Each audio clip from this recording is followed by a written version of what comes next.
I'm sure you will have heard about the Clinton Foundation and the Carter Foundation and the Obama Foundation now celebrating what past US presidents do after they go into retirement. But how many African foundations do you know? And what do you know about what it is that they do? And why is it important? Well, this is what I reckon. I think it's important first because we need to acknowledge our own. Because when we know and understand what it is that African foundations do, and when African foundations show up, how it is that they contextualize and understand what is going on the continent, and therefore are geared specifically towards addressing our issues almost in our language, in our context, in our cultural reference. Today we're talking about not just an African foundation, but about a future for this continent that if worked on, that if focused on, that if allowed to grow, and if we take charge of it, can change the way in which we have engaged on this continent as Africans, as workers, as women, as youth, as members of this world. And that's why I think this conversation is important. Hi, my name is Renee.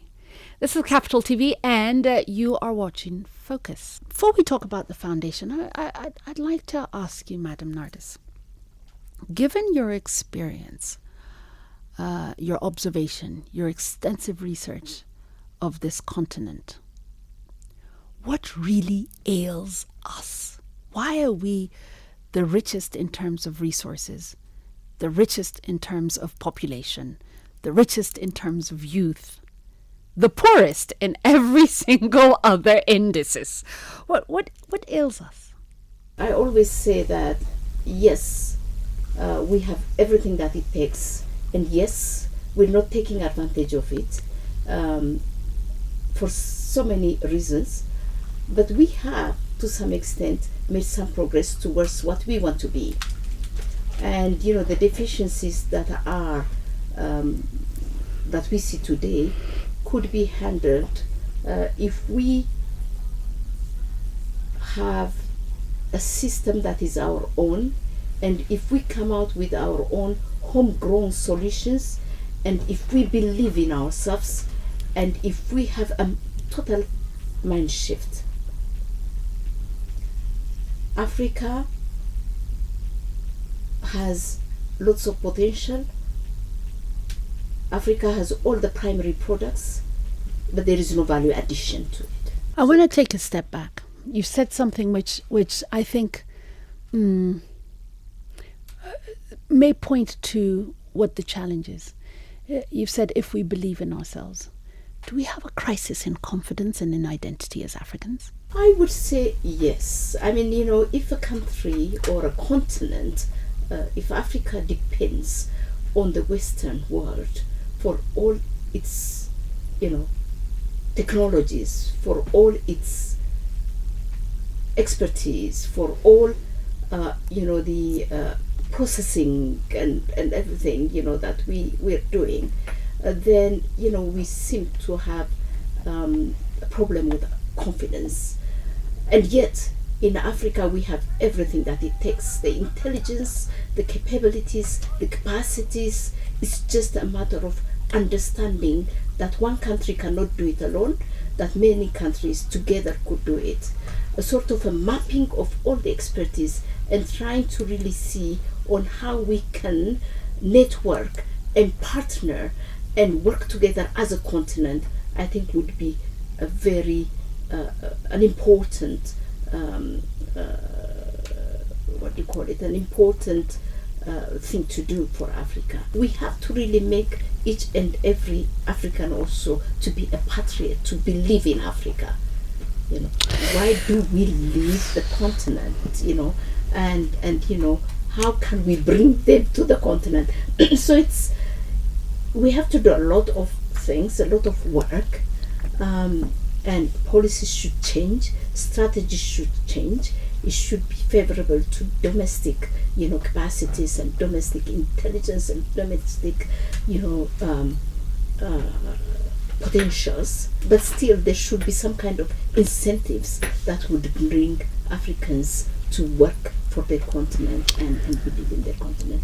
Why are we not yet at the place where Madam Benkele Thomas speaks of, that place of real self-confidence, African patriotism, and a real belief in ourselves without reference to the West?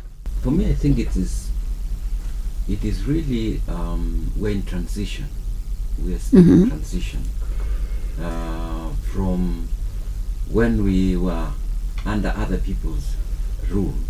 If you want to call it colonialism or post-colonialism. And we are moving now towards becoming truly independent and responsible for our own destiny. We are not yet there, but by and large, we are actually moving. We're excited, for example, when you see innovations that are actually being done here, respected globally. Yes. And then you begin to say, oh, we can do it. It is not as if we